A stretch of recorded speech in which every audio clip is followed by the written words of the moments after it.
આવી ગયો છે ધૂળેટીનો તહેવાર એટલે કે રંગોનો પર્વ કે જેમાં આપણે સૌ એકબીજાને રંગે રમીએ છીએ, ગુલાલ ઉડાડીએ છીએ, તહેવારની ઉજવણી કરીએ છીએ. પણ જેમ આપણે ઉજવણી કરીએ છીએ એવી જ રીતે દેશના અન્ય ભાગોમાં હોળી ધૂળેટીના પર્વની ઉજવણી થાય છે. આજે આ વિડીયોમાં દેશના અલગ અલગ ભાગોમાં ઉજવાતી હોળી ધૂળેટીના તહેવારની વાત કરવી છે.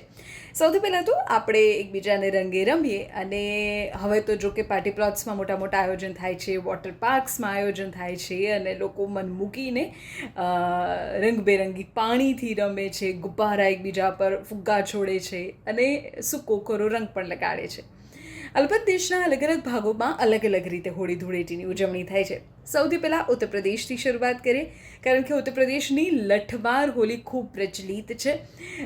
તમે ક્યારેક જો મથુરા, વૃંદાવન, ગોકુળ તરફ ગયા છો, વ્રજમાં ગયા છો, તો તમે જોઈ હોય એવું બને, અથવા તમે નથી ગયા તો તમે સોશિયલ મીડિયા પર સ્વાભાવિક છે તેના ખૂબ વિડીયોઝ જોયા હશે કે જ્યાં સ્ત્રીઓ પુરુષોને લાકડી વડે ફટકારે છે અને પુરુષો ઢાલથી બચે છે. રાધા કૃષ્ણના પ્રેમનું એ પ્રતીક છે.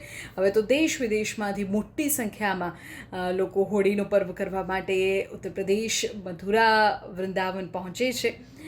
પંજાબમાં છે ને હોલા મહોલ્લા થાય, ત્યાં શીખ સમુદાય અને યોદ્ધાઓની હોળી તરીકે ઉજવે. અહીં રંગોની સાથે સાથે માર્શલ આર્ટ્સ થાય, ઘોડેસવારીના કરતબો બતાવવામાં આવે. તો મણિપુરમાં યોસાંગ પર્વ થાય છે. અહીં હોળી 6 દિવસ સુધી ચાલે છે, જેમાં વાંસની ઝૂંપડીઓને બાળવામાં આવે છે અને પરંપરાગત થોબલ ચોંગબા ડાન્સ કરવામાં આવે છે. કેરળમાં મંજલ કુલી રમાય છે, એટલે કે દક્ષિણ ભારતમાં રંગોને બદલે હળદરના પાણીથી હોળી રમવામાં આવે છે કે જેને મંજલ કુલી કહેવાય છે. ગોવામાં શિંગમો તહેવાર છે. ગોવામાં આ તહેવાર ખેડૂતો દ્વારા વસંતના આગમન તરીકે ઉજવાય છે અને મોટી મોટી સાંસ્કૃતિક જે શોભાયાત્રાઓ છે તે નીકળે છે.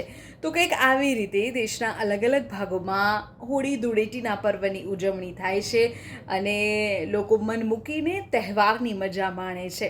અલબત્ત તહેવાર તમે એકબીજાને રંગે રમો કે પછી શોભાયાત્રામાં નીકળો, હેતુ તો એ જ છે કે આપણે સૌ આપણી સંસ્કૃતિ સાથે જોડાયેલા રહીએ અને એકબીજાને મળીએ, આનંદ અને ઉલ્લાસ સાથે ઉજવીએ દિવસને.